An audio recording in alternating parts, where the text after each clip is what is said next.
Muy bien, y como todos los martes nos vamos al taller de Tito. Acá está Tito Pérez con nosotros para, bueno, lo que podemos llamar hoy un Tito Responde, ¿no? Puede Porque ser. nos vamos se va a dedicar, Muy bien. yo no, porque no entiendo nada. Se va a dedicar Tito a contestar algunas preguntas. ¿Cómo andas, Tito? ¿Bien? Bien, todo bien, todo bien. Sí, la idea es un poquito, hubo muchas preguntas, hubo un par que me resultaron a mí particularmente interesantes. Seguramente después iremos viendo, contestando algunas más, pero hay un par que son un poco estratégicas, podríamos decir. Y bueno, vamos a tratar de contestarla de la mejor manera posible y que se entienda, ¿no? Porque a veces las dos preguntas tienen bastante carga técnica, pero bueno, vamos a tratar de hacerla lo más sencilla posible. Bueno, acá en YouTube y por supuesto después queda alojado, digamos, esta sección del taller de Tito de manera particular, como para que ustedes si quieran nos puedan hacer algunas consultas, aprovechar, ¿no? Como para que después con la producción y junto a Tito veamos cuáles son de interés como para ir respondiendo, ¿no? ¿Te parece? Un poco la idea también de todo esto. Pero bueno, vamos con la pregunta inicial. Mirá, Bueno, Caja de dirección, ¿por delante o por detrás del eje? Le preguntan a Tito Pérez. Esta es una pregunta estratégica. Recién justo estaba hablando Emiliano, que también tenemos que dar, porque le pueda dar saludo a todos los que hablan antes. El otro día me pasó con Patita, o con Emiliano tuvimos mucha relación. Y hubo una modificación en la camioneta que él corrió del Dakar, la 2014, que en esa camioneta tuve mucha injerencia, hice un montón de cosas técnicamente. La Duster. La Duster. Salió 14 en la general, ¿ves? Claro. Es importante. Sí. Realmente importante. Bueno, esa camioneta estaba construida cuando me la trajo. Emiliano me trajo todo un listado de problemas y me dediqué a eso. Y uno de los problemas era que rompía la caja de dirección y tenía dos problemas. Uno, que la rompía, y el segundo problema, que estaba muy inaccesible desde el punto de vista mecánico. Estaba por detrás del eje, entre el motor y la caja, el motor y el diferencial, en un lugar que prácticamente era inaccesible, y se rompía. Y una de las cosas que hice en esa camioneta, que fue una de las modificaciones, fue pasar la caja de dirección por delante del eje. Y tuvo dos ventajas. Una, que es la que voy a explicar ahora, de por qué no se rompió más. Y la segunda, que si llegaba a pasar algo era de fácil acceso, porque te imaginas que estaba en la parte delantera del auto, ¿no? Ahí creo que teníamos un grafiquito, o tratamos de hacer un dibujo para que se entienda un poquitito de qué se trata. Eso ejemplificaría el auto, ahí estamos girando hacia la derecha, ¿no? Es la idea. Las ruedas delanteras tomarían más o menos esa dirección. Sí. Y ahí ejemplifico el eje delantero, podríamos decir. Claro. Ahí tendríamos los brazos de dirección en la posición si la cremallera está por delante del eje. Y fíjense que le hago una flechita, y eso significa que para doblar la rueda más cargada, la que está del lado izquierdo, yo estoy tirando del brazo de dirección. Eso se llama que el brazo de dirección trabaja la tracción. Estoy haciéndolo traccionar. Brazo de dirección y la cremallera son dos piezas que son finitas y largas, se llama esbelta técnicamente, tienden a flexar. Entonces, es mucho mejor que lo utilice el brazo de dirección tirando, lo mismo que la cremallera, que en el otro caso, si tengo la caja de dirección por detrás del eje, que ahora vamos a ejemplificarla, el brazo de dirección trabaja la compresión, o sea, lo estoy queriendo como aplastar. Sí. Entonces, cuando doblo, la rueda delantera que está apoyando la curva, que es la que está haciendo fuerza, yo la estoy empujando con el brazo de dirección. Y eso tiende a hacer que el brazo de dirección se doble. Vos agarrás cualquier varilla, si tirás, no la doblás ni por casualidad, si la comprimís, Ahí sí. pandea, claro, porque es una figura esbelta. En este caso, volviendo justo que habló Emiliano y me trajo un montón de recuerdos a la memoria, el problema que tenía es que cuando flexa, también hace flexar, cuando vos haces traccionar algo, tracciona sobre su eje. Si vos lo haces flexar, le pone cargas laterales, es como que quiere moverse para los costados, y en el caso de la Duster, rompía los retenes de la dirección hidráulica y listo, se paraba porque es imposible mover el volante de una camioneta de esas con eso.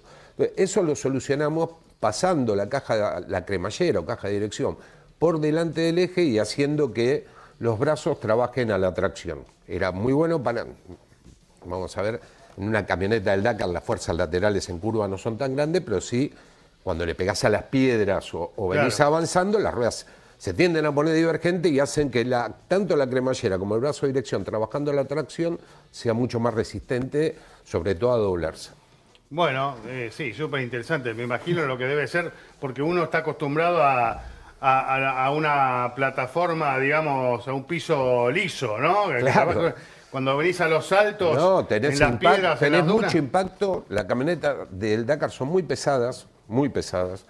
Pesan el peso mínimo en ese momento, no sé los reglamentos hoy, pero en ese momento eran 1.820 kilos para las 4x4, pero con la rueda, todo pasaban los 2.000.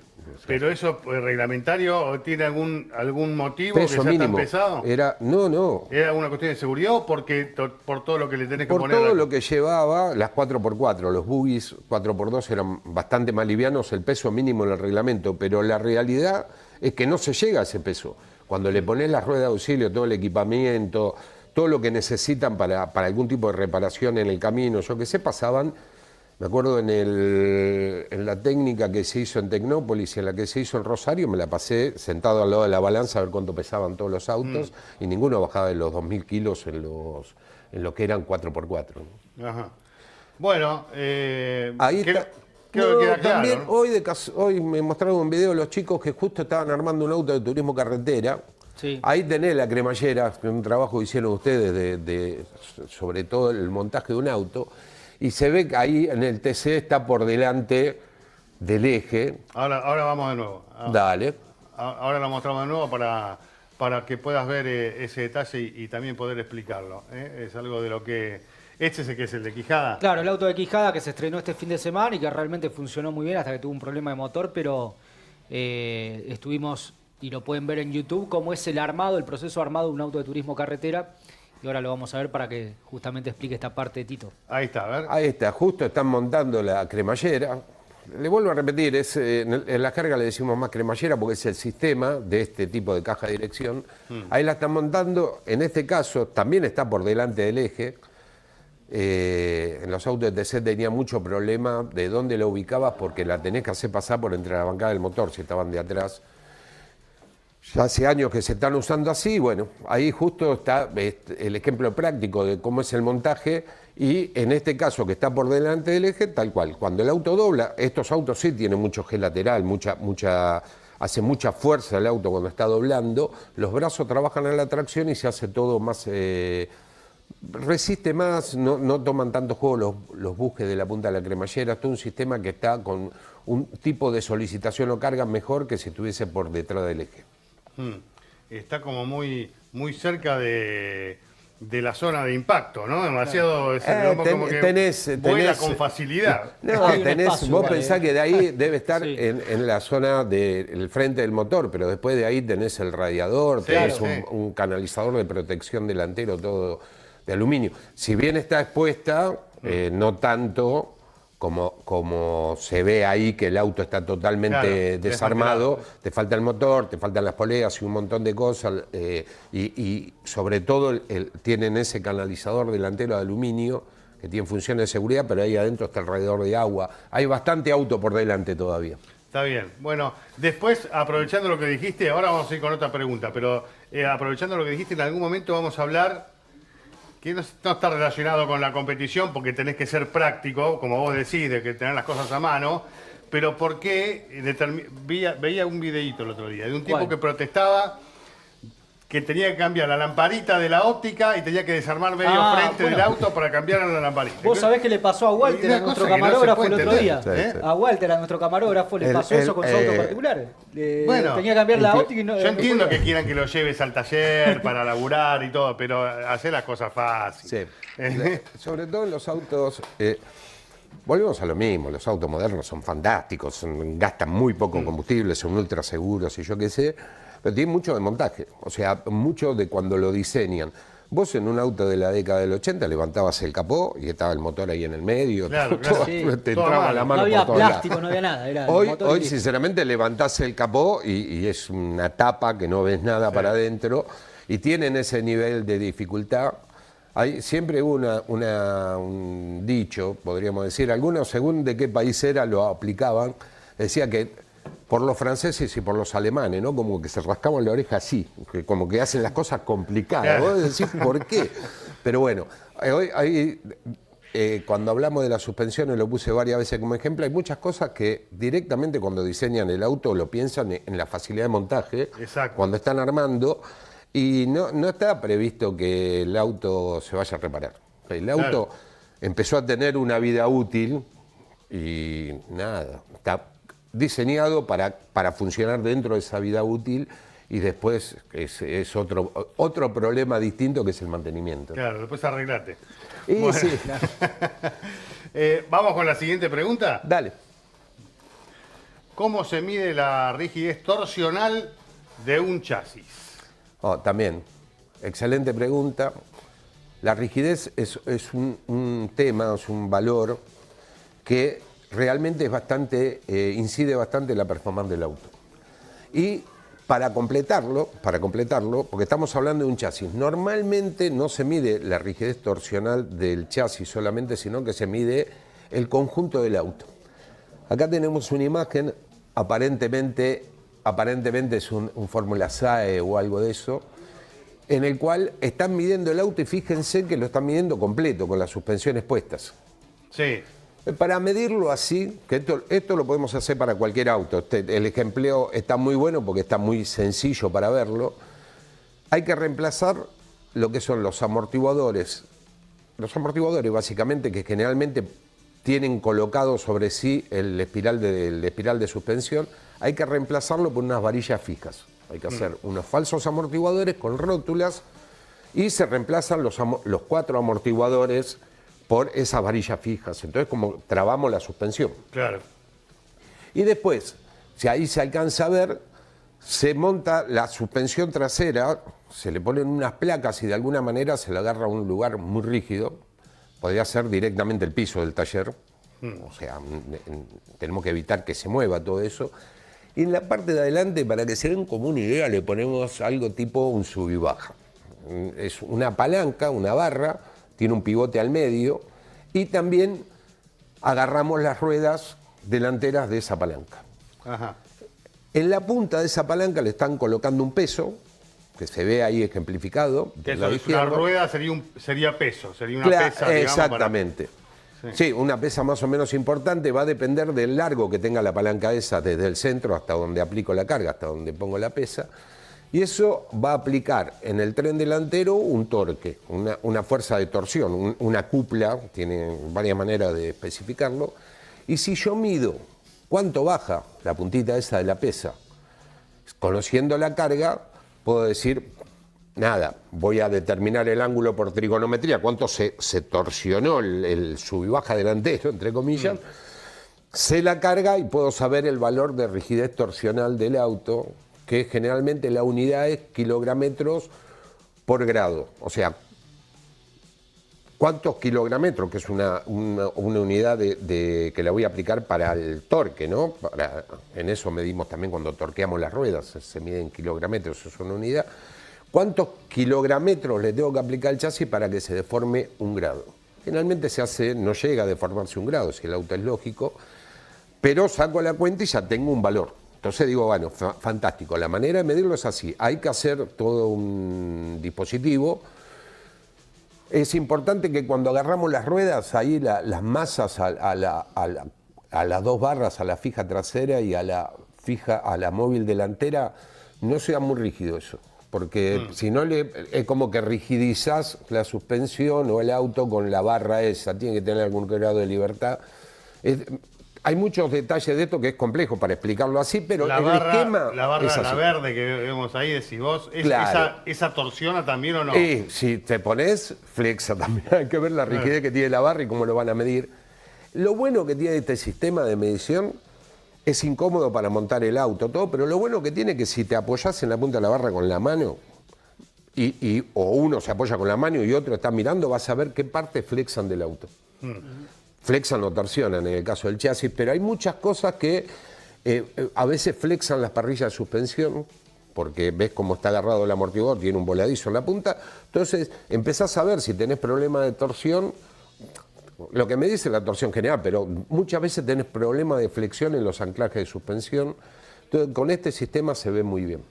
¿Y esto se usa solo en la parte de adelante o se hace adelante y atrás? No, ya lo estás haciendo integral, porque lo estás queriendo torsionar desde el frente al auto, desde la trompa, y la parte trasera la tenés fija.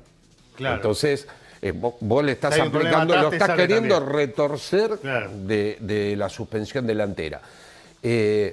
Así, básicamente, se mide la torsión de un auto, y muchos, sobre todo los chicos que son de otra generación, van a decir, sí, pero nosotros lo vemos en un software, estamos viendo en un programa de diseño cuál es la rigidez torsional del auto, pero esto es la manera de comprobarlo en la práctica. Porque cuando vos medís o diseñás el auto y le pones las cargas como para que el auto torsione, no están considerando un montón de cosas que puede pasar en la práctica, y acá, bueno, tendríamos la comprobación de lo que hicimos en la computadora, lo estamos pasando a la práctica, y si nuestro auto tiene los valores de rigidez torsional que queríamos. Y cuando uno ve que el auto torsiona más de lo que tiene que torsionar, ¿hay que hacer uno nuevo o tiene solución? Depende de lo que sea. Si se rajó algo, es un problema de fatiga, tenés que estudiarlo. O sea, todo lo que se mueve en algún momento se va a romper, sobre todo si no son... Las estructuras no están hechas con acero de alta resistencia a la fatiga, como una espiral, por ejemplo, o una hoja de elástico. Tenés que ver de dónde viene el problema de torsión. Se puede reparar.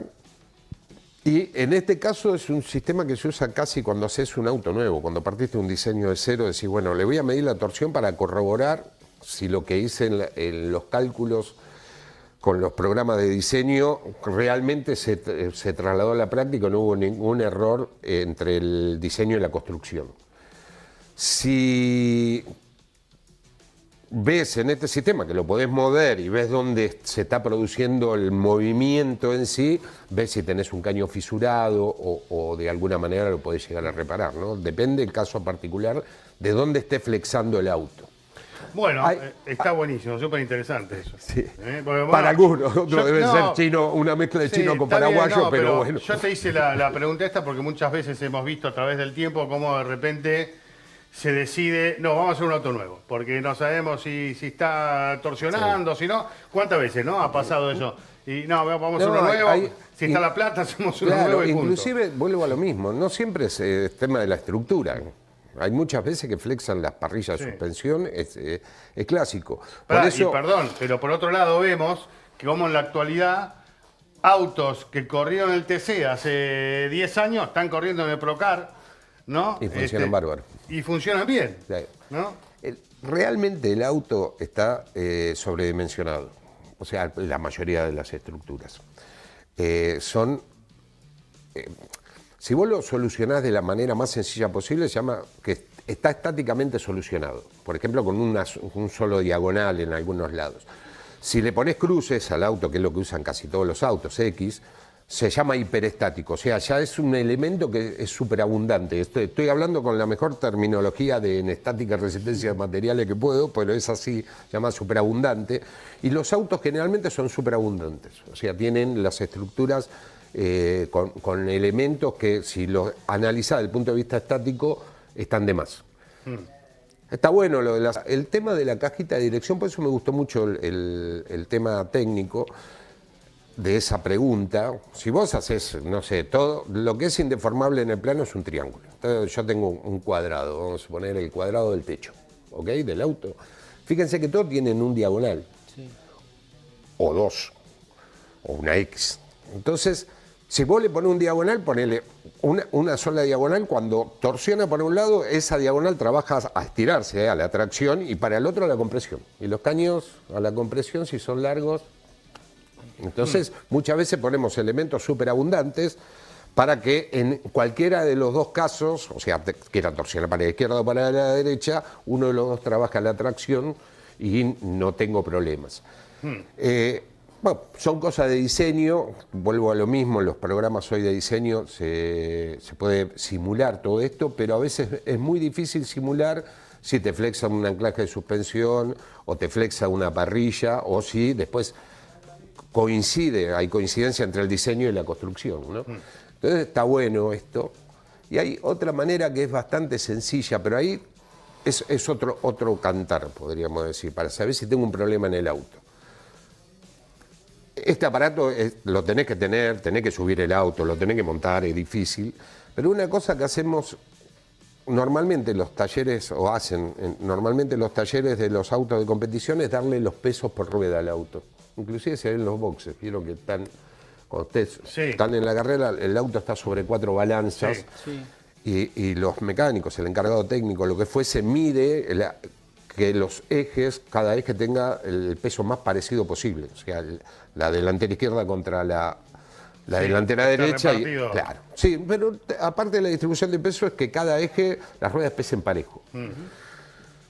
Si hacemos este sistema de ponerle falsos amortiguadores y hacemos todo el sistema igual, o sea, en vez de con amortiguadores y espirales le ponemos barras fijas, y de alguna manera levantamos una rueda, una delantera, podríamos decir, seguramente en las traseras se va a ver cómo cambia de peso. O sea, imagínate que el auto es una cosa rígida, yo tengo 2 balanzas atrás, si lo levanto y es súper rígido va a cambiar muy poquito el peso entre la rueda trasera. Ahora, va a cambiar mucho, disculpen. Si lo levanto y cambia poquito es que en el auto, en el medio, se me está torciendo. Ajá. Entonces, es un sistema, si vos, vamos a poner un extremo, ¿no? Fuimos y ganamos el domingo. Entonces digo, ¿cómo anda el auto? Hago ese ensayo, midiendo, entre comillas, la torsión, y me queda como valor de referencia. Si yo dentro de 3 carreras no tengo ese valor, claro, es que empiezo a tener algún problema. Ese tapiola, si bien es más difícil de calcular en la unidad del valor de torsión, está muy piola como control del auto, que nada, es decir, lo levanté 1 milímetro, me cambiaron tantos kilos en la rueda trasera, está bárbaro, y lo anoto. Si después de 5 carreras lo levanto 1 milímetro, una rueda, y me cambiaron, claro, menos, quiere decir que en el medio está torsionando el auto. Muy claro, muy claro. Una pregunta acá para Tito con respecto al ejemplo que mostramos, el gráfico que mostramos recién con un fórmula. Dice Alejandro González, ¿la palanca que tiene las pesas, hay que calcular el largo y el peso que se le pone? Y sí. Esto está bueno porque estamos hablando de kilogrammetros. Generalmente, el otro día creo que lo nombré acá, yo qué sé, de los TC2000, casi hace 25 años atrás. Lo medíamos así y tenía más de 3.000 kilogrammetros de rigidez torsional. O sea, para que torsione 1 grado, que no llegaba, no lo hacíamos torsionar 1 grado, por supuesto, tendría que haberle aplicado a 1 metro del eje 3.000 kilos de carga. Es un montón, 3.000 kilos, ¿eh? O sea, es difícil hasta de manipular. El banco de torsión que teníamos nosotros tenía 2 metros el brazo de palanca donde le aplicaba la carga y le aplicábamos algo de 115, 120 kilos. Y ahí sacábamos cuántos milímetros, si llegaba a milímetro, bajaba la punta del brazo, que realmente teníamos una barrita paralela porque era un perfil doble T y flexaba el perfil, o sea, de lo rígido que eran los autos, ¿no? Entonces lo aplicábamos y ahí tenés la cuenta. Si le aplicaba 100 kilos para redondear y tengo 2 metros, son 200 kilogrammetros. Entonces, si haces más largo, la palanca más aplicable es un tema como las herramientas, o como el torquímetro, ¿no? El torquímetro mide eso. Pero sí, tenés que ver qué largo le pones y cuántos kilos le vas a aplicar y eso te va a dar la cantidad de kilogrammetros que le estás poniendo de carga. Tito, mil gracias, un espectáculo, ¿eh? Sí, siempre espero que una clase maestra. Sí, una clase maestra. Está bien, esto es para el que le gusta estos detalles, ¿no? Y escucharte siempre es un placer. Así que nos vemos el próximo martes. Dale. Y si tienen alguna pregunta, envíenla. Un gusto. ¿No? Si la tienen, vamos a tratar de responderla. Y hay algunas que están buenas. Estas me parecieron particularmente interesantes a mí, porque me trajo a la memoria, por ejemplo, el tema de la camioneta de Emiliano, que fue un ejemplo práctico de que se le rompía la caja de dirección y se dejó de romper solamente por cambiar la posición. Y bueno, lo de la rigidez torsional es muy interesante para la performance del auto. Sí, señor. Tito Pérez y el taller de Tito en Carburando Radio.